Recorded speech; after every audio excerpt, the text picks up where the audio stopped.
नमस्कार, स्वागत है आप सभी का उत्तराखंड की खबरों में। मैं आपके साथ निकिता कश्यप। बुलेटिन की शुरुआत करते हैं इस वक्त की बड़ी खबर के साथ, जो कि देहरादून से सामने आ रही है। आपको बता दें कि मेडिकल कॉलेज पहुंचे स्वास्थ्य सचिव, देहरादून अस्पताल का किया गया औचक निरीक्षण। डेंगू के इलाज के इंतजामों का ले रहे जायजा।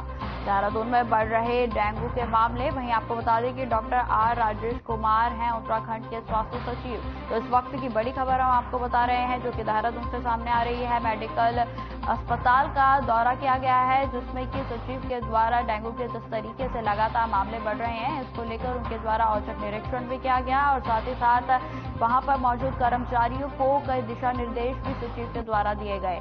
तो इस वक्त की बड़ी खबर हम आपको बता रहे हैं, जो कि देहरादून से सामने आ रही है। डेंगू के लगातार बढ़ते मामलों को देखते हुए यह निरीक्षण जो है वो सचिव के द्वारा किया गया है। जो स्वास्थ्य सचिव है उनके साथ और भी जो कार्यकर्ता हैं और कर्मचारी हैं वो मौजूद रहे। और साथ ही आपको बता दें कि औचक निरीक्षण के साथ साथ वहां पर मौजूद कर्मचारियों को कई उचित दिशा निर्देश भी दिए गए और साथ ही साथ मरीजों से भी इस दौरान जो है सचिव के द्वारा बातचीत की गई और साथ ही साथ जो सुविधाएं उनको मिल रही हैं उसकी जानकारी भी उनके द्वारा ली गई।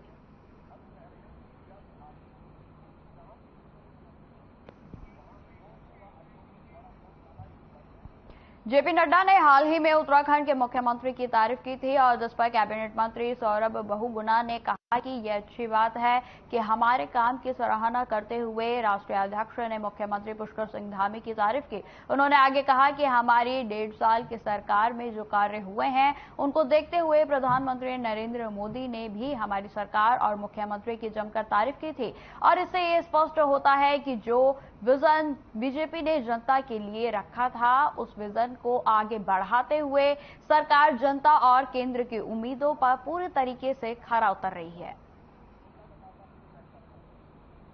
लाए थे, उन्होंने माननीय मुख्यमंत्री जी की तारीफ करी और उन्होंने जो हमने काम पिछले 1.5 साल की सरकार में किए हैं उत्तराखंड में उसको सराहाया है। और सिर्फ माननीय राष्ट्रीय अध्यक्ष जी नहीं, जब माननीय मोदी जी भी, प्रधानमंत्री जी भी उत्तराखंड आए थे, माना गांव में उनकी जनसभा हुई थी, तो उन्होंने भी मन से माननीय मुख्यमंत्री जी की तारीफ करी थी। ये दिखाता है कि जो काम भारतीय जनता पार्टी के विजन डॉक्यूमेंट में था, जो काम जिस काम के लिए भारतीय जनता पार्टी को दोबारा चुना गया था 2022 में, वो काम हम धरातल पे उतार रहे हैं। इसलिए जो शीर्ष नेतृत्व है, हमारा केंद्रीय नेतृत्व है और हमारे प्रदेश के नेतृत्व जो माननीय पुष्कर सिंह धामी जी के लिए काम कर रहा है, उसको वो सराहा भी रहे हैं और कहीं ना कहीं पूरा सपोर्ट केंद्र सरकार का भी हमको मिल रहा है।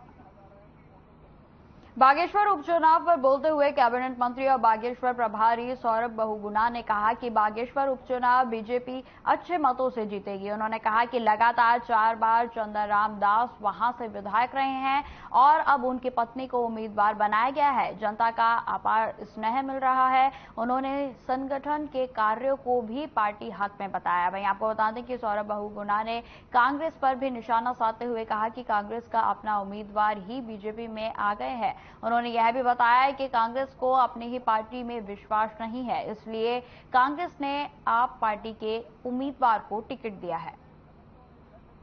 रहा हूँ 10-11 दिन से मैं वहीं था और बहुत अच्छा एक रुझान भारतीय जनता पार्टी के पक्ष में बन रहा है वहां पर। जो वहाँ की देवतुल्य जनता है वो लगातार पिछले 4 टर्म से भारतीय जनता पार्टी के स्वर्गीय चंदन रामदास जी को जिता रही थी। किसी कारणवश उनका बहुत ही दुर्भाग्यपूर्ण रहा हमारे लिए कि वो हमारे बीच नहीं रहे, लेकिन आज जब उनकी धर्मपत्नी पार्वती दास जी को संगठन और केंद्रीय नेतृत्व ने जिम्मेदारी दी है, बागेश्वर उपचुनाव टिकट दिया है, तो लोगों का काफी सिंपैथी भी उनके साथ है और जो विकास कार्य चंदन रामदास जी ने किया है उसको लेके लोगों का साथ उनको मिला है। बागेश्वर उपचुनाव को लेकर बीजेपी ने पूरी ताकत झोंक दी है और इसी उपचुनाव के लिए बनाए गए स्टार प्रचारक के कार्यक्रम तय भी कर दिए गए हैं। आपको बता दें कि प्रदेश अध्यक्ष महेंद्र भट्ट ने इस बात की जानकारी साझा की है। मुख्यमंत्री पुष्कर सिंह धामी 2 और 3 सितंबर को बागेश्वर में बड़ी जनसभाओं को संबोधित करेंगे और जिसमें तमाम बड़े नेतागण जो है वो मौजूद रहेंगे। वहीं आपको बताते चले कि सैनिक कल्याण मंत्री गणेश जोशी ने भी सैनिकों के साथ संवाद करेंगे और अन्य स्टार प्रचारकों के कार्यक्रम भी तय किए जा चुके हैं।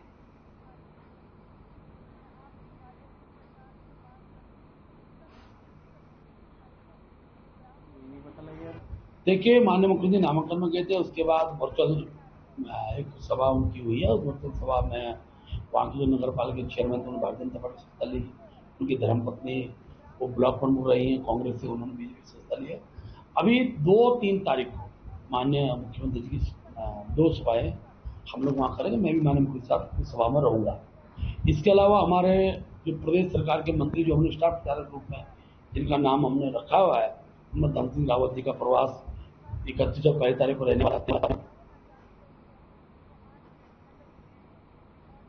बागेश्वर उपचुनाव को लेकर प्रदेश में कांग्रेस पार्टी ने जिला मुख्यालय में रोड शो कर अपना दमखम दिखाया और जनता से कांग्रेस प्रत्याशी बसंत कुमारी को भारी मतों से विजय दिलाने के लिए अपील की गई। वहीं आपको बता दें कि कांग्रेस पार्टी के रोड शो में कांग्रेस प्रदेश अध्यक्ष करण महरा, नेता प्रतिपक्ष यशपाल आर्य, विधायक प्रत्याशी बसंत कुमारी और पूर्व विधायक उमेद सिंह माझीला भी सैकड़ों लोगों के साथ मौजूद रहे और इस दौरान कांग्रेस प्रत्याशी बसंत कुमार ने बेरोजगारी, भ्रष्टाचार, पलायन और महंगाई समेत तमाम मुद्दों को लेकर चुनाव में भाजपा के खिलाफ वोट कर कांग्रेस के हाथों को मजबूत करने की जनता से अपील की है।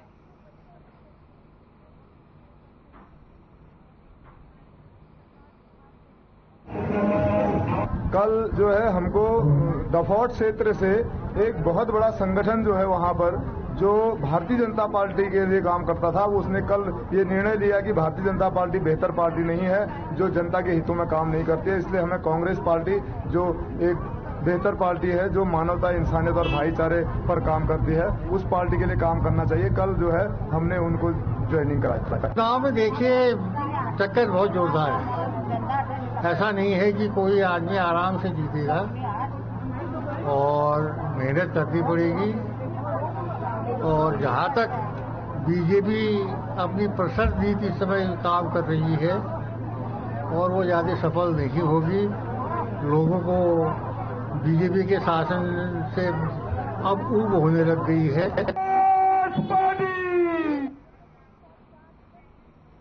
अब खबर रुड़की से है, जहां राज्यसभा सांसद नरेश बंसल को बीजेपी की तरफ से राष्ट्रीय सह कोषाध्यक्ष बनाए जाने पर रुड़की में एक भव्य स्वागत रोड शो किया गया और इस दौरान जबरेड़ा से पूर्व विधायक मदन कौशिक, देशराज करणवाल और बीजेपी से सैकड़ों कार्यकर्ता रोड शो में शामिल रहे। वहीं आपको बताते चले कि जगह जगह नरेश बंसल का फूल मालाओं से स्वागत किया गया और इस दौरान नरेश बंसल ने कहा कि 2024 में नरेंद्र मोदी की सरकार फिर से हैट्रिक मारने जा रही है।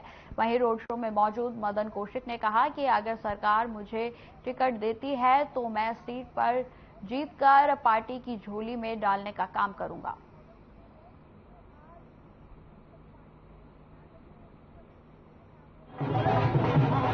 संगठन के जिस प्रकार की चिंता करने वाले नेता के तौर पर उत्तराखंड राज्य में आपने खड़ा किया है और आपकी संगठन क्षमता हमेशा तारीफ रही है। आज आपका यहाँ हार्दिक स्वागत रखें। 2024 को लेकर आपको समय जिसे भी मिलेगा उसके लिए काम श्री जेपी नड्डा जी की राष्ट्रीय टीम सह कोषाध्यक्ष के रूप में मुझे दायित्व मिला है। दूसरे नेतृत्व का हार्दिक अभिनंदन और आभार व्यक्त करते हुए आज यहाँ के कार्यकर्ताओं की इच्छा के अनुरूप पहली बार मेरा जब आगमन हुआ है तो क्वांटम से लेकर ये पूरे रुड़की उसमें कार्यकर्ताओं ने बहुत मेहनत के साथ बहुत भव्य स्वागत किया है। मैं उन सभी कार्यकर्ताओं का हृदय की गहराइयों से धन्यवाद करता हूँ।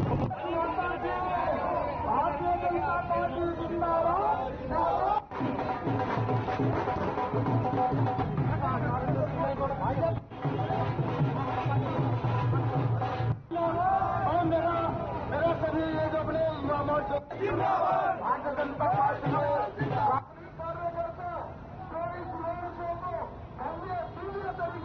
भारत माता की नरेश बंसल जी। प्रदेश में खनन माफियों के हौसले लगातार बुलंद हो रहे हैं और जिसके चलते लगातार नदियों से अवैध खनन का कारोबार प्रशासन की नाक के नीचे जोरों शोरों से चल रहा है। वहीं सूबे के मुख्यमंत्री पुष्कर सिंह धामी के सख्त निर्देश हैं कि खनन माफियों को किसी भी हालत में बख्शा नहीं जाएगा और उनके खिलाफ कड़ी से कड़ी कार्रवाई की जाएगी। हालांकि देहरादून जिलाधिकारी सोनिका की माने तो बारिश के चलते राजधानी में अभी कहीं पर भी अवैध खनन नहीं हो रहा है। बावजूद इसके फिर भी किसी भी तरह से कोई शिकायत सामने आती है तो एसडीएम की अध्यक्षता में एंटी माइनिंग टीम का गठन भी किया जा चुका है, जो कि रात के समय में भी मुस्तैद रहकर खनन माफियों के खिलाफ कार्रवाई करने का काम कर रही है।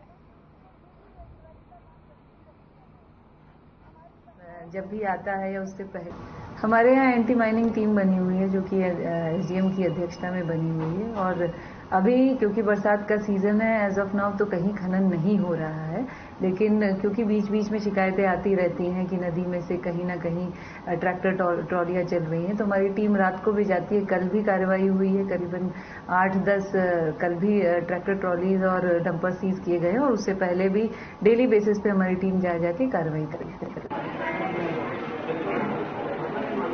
जब भी आता खबर देहरादून से है, जहां सोमवार को जिलाधिकारी देहरादून कार्यालय में जनता दरबार लगाया गया और जिसमें जिलाधिकारी सोनिका को लगभग 96 शिकायत मिली, जो कि जमीन, बिजली, पानी, शिक्षा और घरेलू विवाद आदि से संबंधित रही। वहीं आपको बताते चले कि मिली सभी शिकायतों में से ज्यादातर शिकायतें सीनियर सिटीजन लोगों की तरफ से आई हैं। वहीं कई शिकायतों के जल्द निवारण के लिए जिलाधिकारी सोनिका ने संबंधित अधिकारियों को निर्देशित भी किया है और साथ ही जिलाधिकारी का कहना है कि बाकी शिकायतों की जानकारी लेकर उस पर भी जल्द से जल्द कार्रवाई की जाएगी।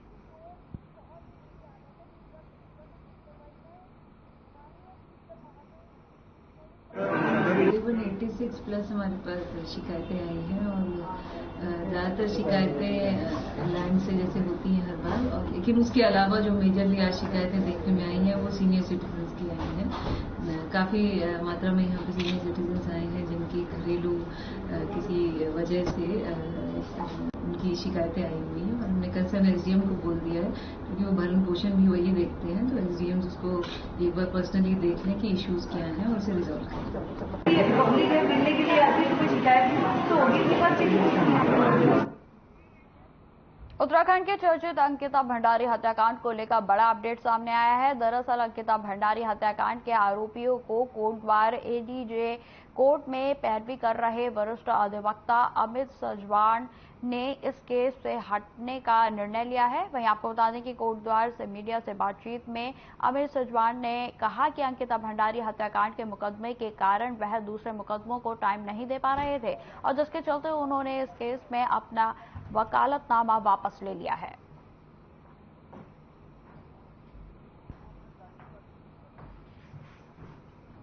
व्यक्तिगत कारणों से मैंने इस मामले में अपना वकालतनामा वापस लिया है, क्योंकि इस मामले में बहुत जल्दी सुनवाई हो रही है।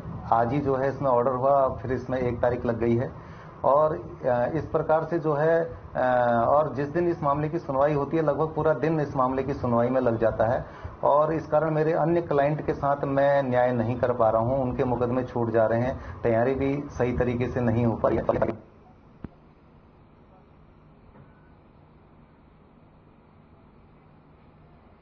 ऋषिकेश के ऊपर गंगानगर में डेयरी पर दूध लेने गई एक बुजुर्ग महिला के गले से चैन छीन कर लुटेरे फरार हो गए। वहीं आपको बता दें कि बुजुर्ग ने लुटेरों का पीछा भी किया, लेकिन वह बच निकला। वहीं बुजुर्ग ने पुलिस को तहरीर देकर चैन स्नैचिंग होने की जानकारी पुलिस को दी है। वहीं आपको बताते चले कि सीसीटीवी फुटेज जो है वो पुलिस उपलब्ध कराई है पुलिस ने, और फिलहाल पुलिस मामले की जांच पड़ताल में जुट गई है। दरअसल सोमवार की सुबह अपर गंगानगर निवासी आशा चौहान अपने घर से दूध लेने के लिए डेयरी की ओर निकली थी, और लेकिन चामुंडा मंदिर के निकट पीछे से आए एक लुटेरे ने अचानक झपट्टा मारकर गले से चैन छीन ली।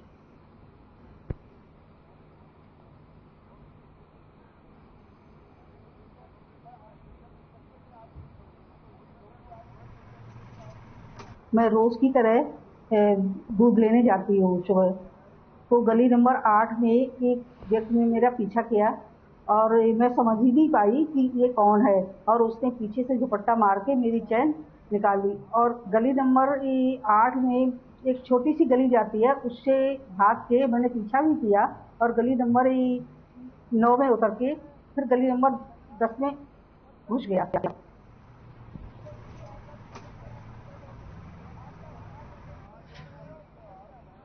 भीमताल में लोक निर्माण विभाग और वन विभाग की ओर से अतिक्रमण हटाने के नोटिस भेजने से परेशान सैकड़ों व्यापारियों ने प्रांतीय उद्योग व्यापार मंडल के बैनर तले रामलीला ग्राउंड में महापंचायत की। वहीं आपको बता दें कि इस मौके पर आक्रोशित व्यापारियों ने सरकार और प्रशासन पर व्यापारियों का उत्पीड़न करने का आरोप लगाते हुए कहा कि अगर सरकार चाहे तो अध्यादेश लाकर व्यापारियों को उजाड़ने से बचा सकती है। बताते चलें कि बीते दिनों हाईवे किनारे बसे सैकड़ों व्यापारियों को लोक निर्माण विभाग एवं वन विभाग द्वारा अतिक्रमण हटाने के नोटिस भेजे गए थे और इसी को लेकर व्यापारियों में हड़कंप मच गया।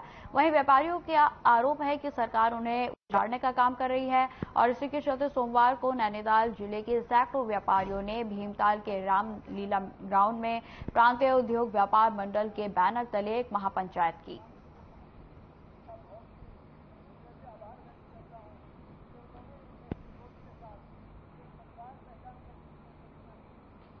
ताल को इकाई से सारे पदाधिकारी पहुंचे हैं और हमने पूर्ण समर्थन दिया है। जैसे जैसे कार्रवाई होगी के खिलाफ व्यापारी लालकों का एकजुट रहेगा। जैसे यहाँ से देंगे उसी पे काम होगा आगे को।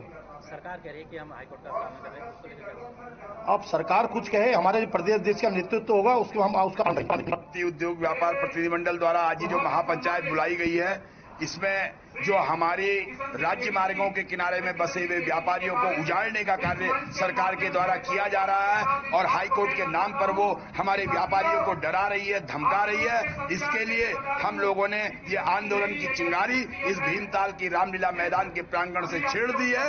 अब ये चिंगारी की आग कहां तक जाएगी और हम प्रयास करेंगे कि ये आग लोकसभा चुनाव तक जाएगी। उत्तराखंड राज्य हमने इसलिए बनाया था कि यहाँ के लोगों को रोजगार मिले। यहाँ के लोगों के अंदर छोटे छोटे जो काम करते हैं, ये राज्य की कल्पना के साथ राज्य निवासियों के साथ अन्याय हो रहा है। इसके खिलाफ व्यापार मंडल ने आह्वान किया है और आज महापंचायत हुई है और निश्चित रूप से जहां एक पटवारी नहीं जाता ग्रामीण क्षेत्र, हमारा आक्रोश इस बात का है, वहां सरकार ने पीडब्ल्यूडी ने मनमाने तरीके से हिटलर शाही तरीके से निशान लगा दिए हैं। लोगों में दहशत का माहौल है।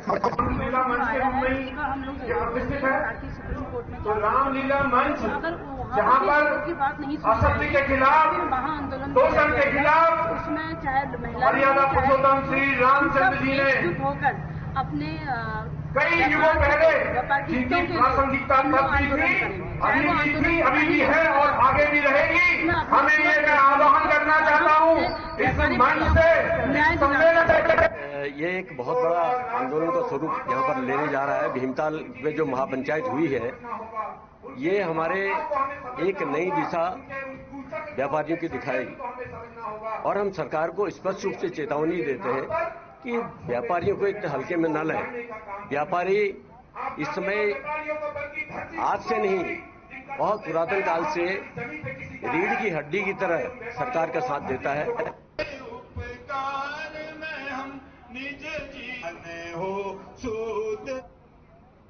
थराली व्यापार संघ ने उप जिला अधिकारी रविंद्र जुवाटा के माध्यम से राज्यपाल को ज्ञापन भेजा है और जिसमें अतिक्रमण के खिलाफ चल रही कार्रवाई में व्यापारियों और भवन स्वामियों को समय देने की मांग की गई है। आपको बताते चले कि बीते दिनों नैनीताल हाईकोर्ट ने उत्तराखंड में सरकारी भूमि पर हुए अतिक्रमण को हटाने के लिए सरकार से जवाब मांगा था और जिसके क्रम में कई जनपदों में अतिक्रमण को चिन्हित कर अतिक्रमण हटाने की कार्रवाई की जा रही है। वहीं आपको बताते हैं कि चमोली जनपद में भी उच्च न्यायालय के आदेशों का अनुपालन करते हुए अतिक्रमणकारियों का चिन्हीकरण किया जा रहा है और जिससे व्यापारियों में अपने व्यापार के भविष्य को लेकर चिंता बढ़ गई है। हमारा ये कहना है कि थराली का जो बाजार है, लगभग हमारे जो दुकानदार हैं यहाँ पे लगभग 60-70 सालों से, पीढ़ियों से यहाँ पे दुकानदारी कर रहे हैं। अब कह रहे हैं कि भाई अतिक्रमण है, हटाना है, ये है, तो भाई एक तरफ कह रहे हैं कि भाई पलायन रोकना है, पहाड़ों से पलायन रोकना है, पहाड़ों में लोग रहें, ये रहें, ऐसे कर दुकान हटा दें, दुकानदारों को हटाएं, तो कहाँ पलायन नहीं है। अभी थराली बाजार के व्यापारी एसडीएम महोदय के माध्यम से ज्ञापन माननीय राज्यपाल महोदय उत्तराखंड को देकर आए हैं, जिसमें कि हमारी मांगे हैं कि जो सरकार आज अतिक्रमण के नाम पर, हाईकोर्ट के नाम पर अवैध अतिक्रमण ध्वस्त करने की बात कर रही है, तो थराली में ये स्थिति आ गई है कि प्रत्येक व्यापारी जो है कि डर और भय के माहौल में जी रहा है। विकासनगर में ड्रग विभाग की टीम ने बड़ी कार्रवाई की है। दरअसल सोमवार की सुबह ड्रग विभाग को हरबटरपुर क्षेत्र में ट्रक द्वारा संदिग्ध रूप से दवाई ले जाने की सूचना मिली थी और जिसके चलते ड्रग विभाग की टीम हरबटपुर पुलिस चौकी पहुंची और दवाइयों का ट्रक ले जा रहे व्यक्तियों से पूछताछ कर जानकारी हासिल की गई। साथ ही हरबटपुर में स्थित संबंधित फर्म में गोदाम पर पुलिस की टीम के साथ छापामार कार्रवाई को अंजाम देते हुए गोदाम में रखे दवाइयों के स्टॉक और कागजातों की जांच पड़ताल भी की गई। हालांकि इस दौरान ड्रग विभाग की टीम को जांच पड़ताल में ट्रक में ले जाई जा रही दवाइयों के कागजात व मात्रा सही पाई गई।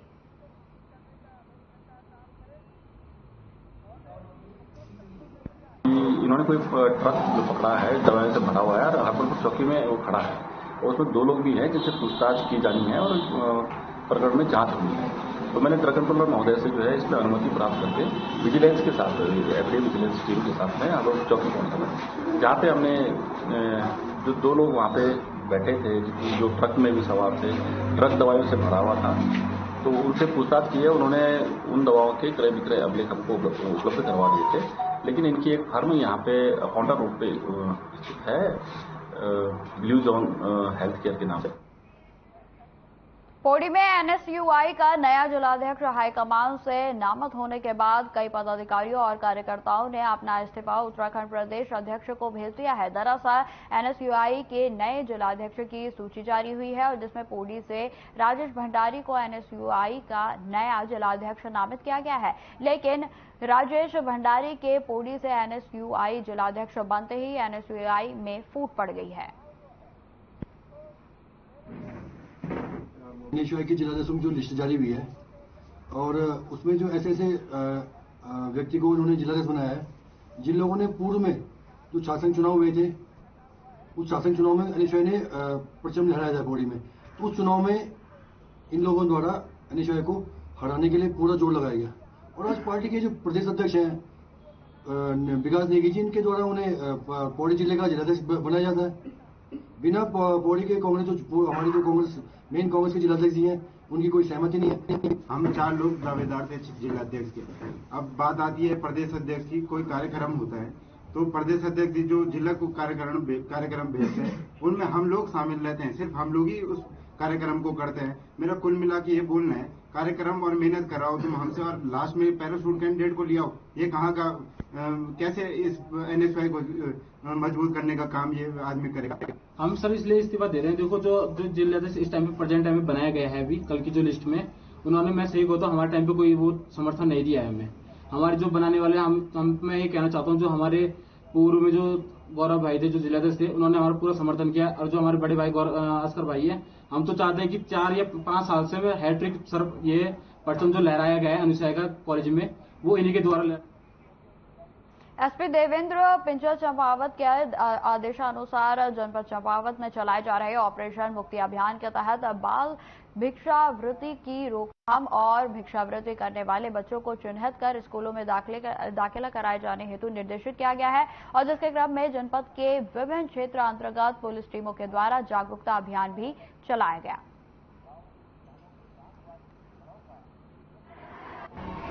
ये हमारे पुलिस मुख्यालय द्वारा ऐसे बच्चे जो कि किसी भी कारण से अपने स्कूल तक नहीं पहुंच पा रहे, शिक्षा से दूर हैं, ऐसे बच्चों को पहचान करके उन बच्चों को स्कूल तक पहुंचाना, उनकी सहायता करना, ये हमारा ऑपरेशन मुक्ति चल रहा है। और इसमें हल्द्वानी स्थित डॉक्टर लीलाधर मेमोरियल समिति है, इनके सहयोग से बच्चे स्कूल में एडमिशन करवाया गया, उनको शिक्षण सामग्री, पुस्तकें, किताबें, बैग, जूते इत्यादि प्रदान किए गए, जिससे कि बच्चे स्कूल में जाएं और अपना अच्छे से पढ़ाई करके अपना भविष्य।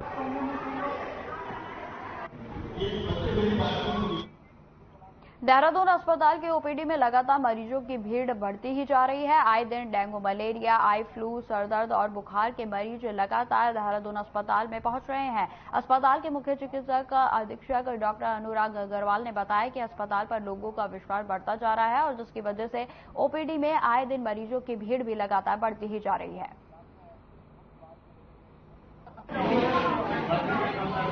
ये दून अस्पताल में एक विश्वास और हमारी सुविधाओं के चलते ये इस तरह की ओपीडी बढ़ती जा रही है, लेकिन बारिश के महीने में हमेशा इस तरह के बुखार, जिसमें डेंगू है, टाइफाइड है, इवन मलेरिया, ये सबका काफ़ी प्रकोप रहता है। तो ऐसे केस में हमारी ओपीडी 2500 के आसपास रोज़ जा रही है आउट पेशेंट, और पूरी कोशिश की जा रही है कि हमारी टाइम से शुरू होकर हमेशा एक मरीज को सुविधा देने की बात है कि शाम को 3 बजे तक ओपीडी चलती है। गंभीर रूप से रोगी, जो बीमार रोगी हैं, वो इमरजेंसी में दिखा सकते हैं। श्री पूर्णागिरी टैक्सी एसोसिएशन टक्करपुर का पिछले कुछ दिनों से अध्यक्ष और उनके पदाधिकारियों के मध्यम विवाद चल रहा था और जो आपसी सहमति और बातचीत से सुलझ गया है। आपको बता दें कि यूनियन में कोषाध्यक्ष विकास सिंह, उपाध्यक्ष राजेंद्र धामी, सचिव दीपक जोशी की फिर से वापसी हो गई है, तो उसके चलते यूनियन का विवाद थमा हुआ नजर आ रहा है।